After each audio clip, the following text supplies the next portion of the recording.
ਅਸਲਾਮੁਅਲੈਕਮ ਸਭ ਦੋਸਤਾਂ ਨੂੰ। ਦੋਸਤੋ, ਇੱਕ ਨਿਊਜ਼ ਬਹੁਤ ਚੱਲਦੀ ਪਈ ਆ ਕਿ ਵਜ਼ੀਰ ਆਜ਼ਮ ਪਾਕਿਸਤਾਨ ਜਿਹੜਾ ਉਹਦਾ ਟੈਲੀਫੋਨ ਜਿਹੜਾ ਉਹ ਹੈਕ ਹੋ ਗਿਆ।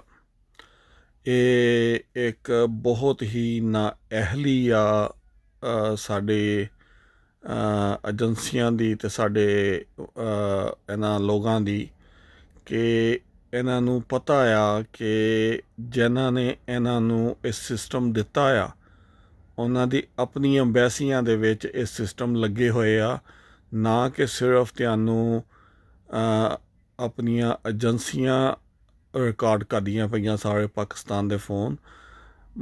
ਜਿਹੜੇ ਲੋਕਾਂ 'ਤੇ ਬਾਹਰਲੀਆਂ ਹਕੂਮਤਾਂ ਨੂੰ ਹੈ ਫਿਕਰ, ਉਹਨਾਂ ਨੂੰ ਉਹ ਵੀ ਸਾਡੇ ਮੁਲਕ ਅਤੇ ਸਾਡੇ ਨਾਲ ਦੇ ਮੁਲਕ ਦੇ ਵਿੱਚ